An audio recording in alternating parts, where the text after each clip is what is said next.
Right now, outside the bubble, romantic comedy lovers are more likely to justify stalker-like behavior from their husbands. That's according to a new study. So are we letting fictional movies influence our lives too much? Plus, a new child has taken the internet by storm, and his name is the Kazoo Kid.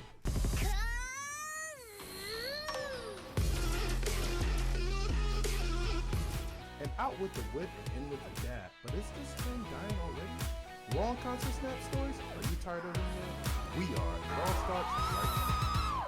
This is Outside the Bubble with Mo Simmons, Evie Schultz, and Tyler Springer. Now, it's time to go outside the bubble.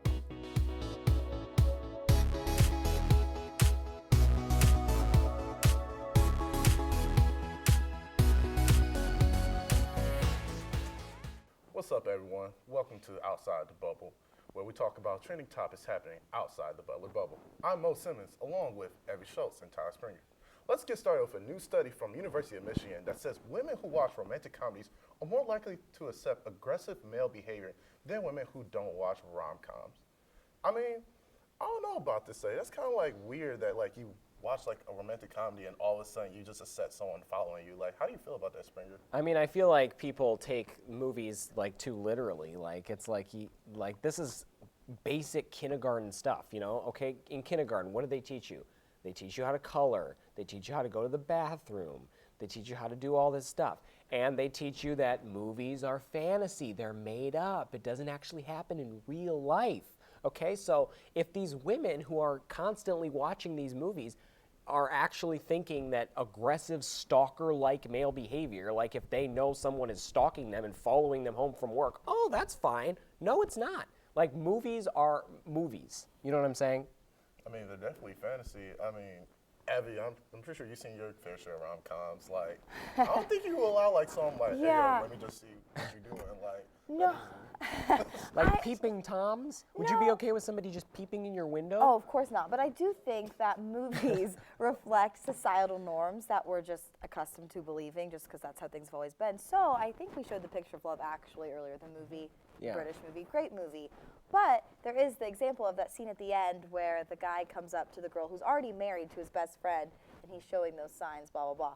Which isn't really, I don't know if that's stalker behavior, but it is a little past, I think, what's normal. And we're sort of, I don't know, I think women think that's romantic. It's portrayed as being romantic. Well, I think it's like the study they did with those, I mean, the video games, you know, like if teenagers play a bunch of violent video games and they're more likely to exhibit violent behavior, you know, and I think it's a little bit exaggerated, like, but I think that's kind of what this study was going for. I mean, kind of like in my opinion, I feel like with the rom-coms and like just watching it, it's you really make a really good point with how it's like fantasy and stuff like that. Like, I don't know, I never like watched like an action and violence film. Like, you know what, I could jump out that second story building and be like completely okay. Right. Like you need to separate it from reality. Like, but it's just like I wouldn't like see something automatically do it or think that's okay. So you guys have never seen a guy do something in a movie that then you repeated? I don't think so. Unless it was like a joke, I repeat a lot of jokes from But, movies. to be fair though, the other people that were not shown rom-coms in the study, they showed like March of the Penguins to them. Really? March of the Penguins? Like, of course, like there's no violent, like aggressive behavior. It's penguins. I mean, they're not really aggressive. And so of course, like if you show somebody like a romantic comedy where there's like a really aggressive, like overly obsessive male character, and then you show other people March the Penguins, like of course, like the people who are watching the rom-com are going to be more likely to say, oh, okay, that's okay, because maybe they saw somebody that they liked in that movie, and they were like, okay, must be okay. Well, enough about this rom-com, because it's kind of creepy that guys are like following and they think that's okay. No, it is. But moving on now to the one and only, the Kazoo Kid. Yes, I love the Kazoo Kid. The boy who starred in a 1990s kids video has now taken the internet by storm and has been the subject of a boatload of internet memes over the past couple of weeks. So, is the Kazoo Kid funny or annoying? Funny. Okay, this kid is awesome. Like, he was in this 1990s thing. I love when the internet can resurrect these things. Like, you guys seen like the Vines where they like do those like sex ed commercials, or like the don't like get in the white van, you know, like those things where they're like, oh, don't do that, Jim, you know, like I love when they find these funny 90s things. And this Kazoo Kid, he's got all his friends and he's like, I want to be your special friend. And then I love the memes where like people will be like, oh, when somebody tries to tell you what to do, and then he turns around and he's like, wait, who are you? Like, it's great. It's quality entertainment. I personally feel that the kid is really weird, but I mean, right, but in a funny way. All 90s videos are, some of them are either really good that you remember, or some of them are just like they're just complete cheesy, and they're terrible. Really cheesy. The Kazoo Kid is just like, I don't know, like he's like, you want to be my friend? Like anybody that says anything like that to me is an immediate no. Like, what? Like straight off the rip. Have you seen the Trap remix though? I mean, I've watched that like 20 times. I've seen the Trap remix, and I'm just sitting there like. First of all, shout out to all those computer people, because that's amazing that you can do that. Right. But it is kind of catchy, I'm not going to lie. The Trap remix is. But Yeah. I don't know, Evie, how you feel? I think it's a matter of personal preference, and he is not my personal preference. Wait, why not? I don't know. I've never been a big like internet meme video type person anyway, so maybe What? that's just my bad. You just But, don't like the internet? You I just like to send not people like- letters in the mail? No, I like the internet, but not the meme portion of the internet. I don't think it's that funny, but I can see how people do. I mean, I'm kind of with her on that. Like, it is funny to like laugh at, but like I said, it's just like 2 steps away from being like kind of creepy. But they found him. Like, people on Reddit, I think they went and found him. They liked it that much, and he's like totally looks different now as an adult. He's like super dark hair. Like, Yeah, Right. no, He's got he like does. glasses now, and they were like, are we still special friends? Like, they were tweeting at him. And he's like, of course, I did say forever. Like, it's like Barney, you know? It's like this fun stuff, but we make it modern. We make it a Trap remix out of it, and it's like funny again. I wonder how he feels with all of The these fame? videos, Oh, he's probably yeah, loving it. being resurrected. Because I don't think he did any acting after it, so he's probably like, hey, I'm I finally hope not. famous. Honestly, take that good day or so of fame and just keep rolling with it. Right. But for another internet trend, these internet-friendly dances such as the whip, the dab are fun to watch, or are they just plain annoying? Well, what do you guys think about the dab? I like the dab.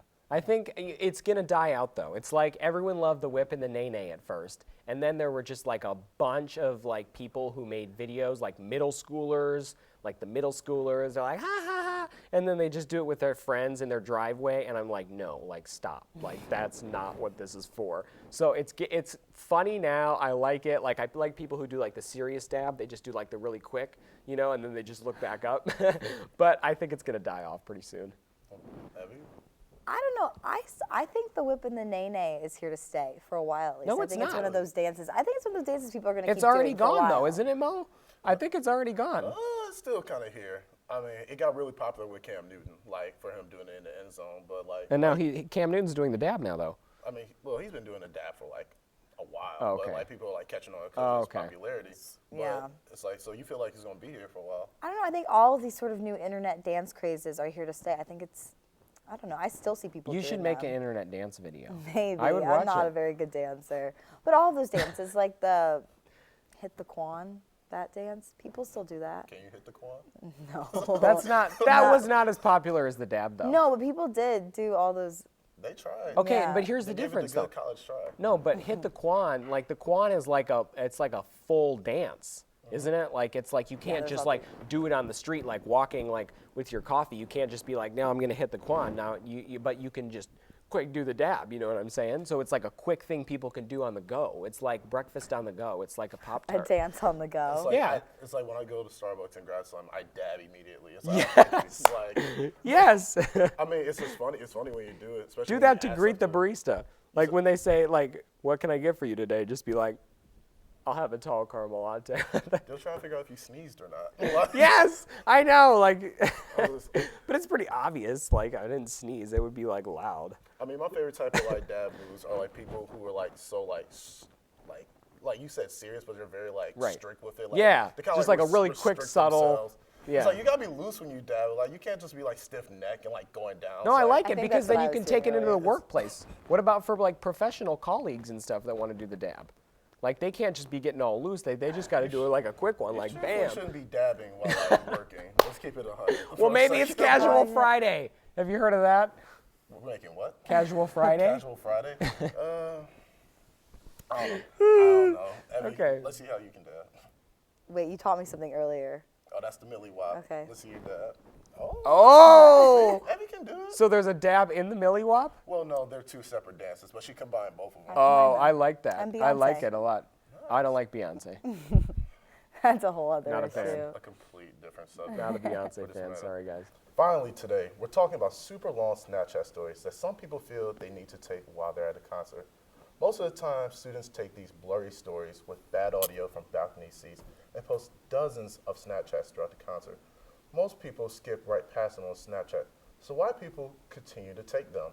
We went to Facebook and asked a bunch of people to see what their feelings were with these long Snapchats. Some of the responses we got were positive and some were negative at the same time.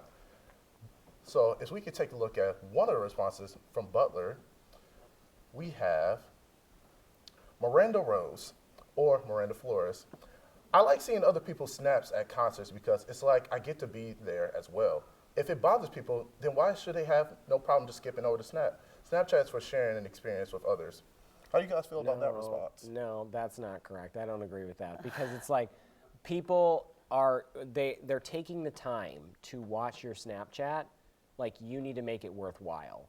And so if you are in these bad, like it said, balcony seats, bad lighting, horrible audio, and then you're singing like the 6 words you know.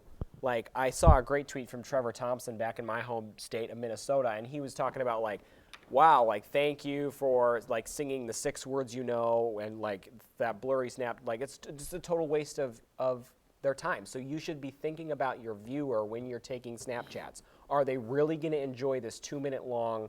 Like, usually it's really dark. It's just a hot mess. Abby, what do you think? Some people like them, obviously. Like Miranda said, she enjoys watching the concerts. That I don't know. I'm a Snapchat skipper, anyways. I don't really watch anything on Snapchat, and I don't really post anything Wow, on Snapchat that's either. rude. Yeah, I just don't like the notifications at the top, so I just go through What them. notifications at the top? Not the notification, but just the list of storyline. people. Yeah, I just like get rid of that, so I just kind of go through them. But it doesn't bother me necessarily. Like, I think at the J. Cole concert this summer, a bunch of people had like 200, 300 second. Okay, but here's the difference. If you are like, Stories. if you're at like a Somo concert and Somo is right in front of you, your front row seats, you can touch him, like, and you're like, wow! Like, I'm like, okay, like, that's really cool. That's a cool moment that you want to share with your friends. But you in these like $5 balcony seats, like wailing your phone around and like you're a bad singer, like nobody wants to see that. You are going to regret posting that in the morning, so don't do it. Well, Tyler, we have a person that would definitely agree with you named Aaron O'Neill. Thank And she you, Aaron. responds, my opinion is this: we get it. You're cool, and you go to concerts in your spare time. Congratulations on your awesome life, LOL. But when I click on your Snapchat story, I prefer to not be immediately deafened by trap music. I can't even hear clearly. Cool stuff. The lights are accompanied by the high-pitched squealing and beats that I can't put together musically. No thanks. Yes. I don't know. I'm one of those type of people that's kind of like, they don't bother me because I don't really watch Snapchat stories in the first place. I usually just send out a Snapchat and kind of like hold it off. And to be honest, I don't know about you guys, but I got like, sorry for all my Snapchat friends, but I have like 10 to 20 people that I constantly check on, like throughout every day. Am I one of them?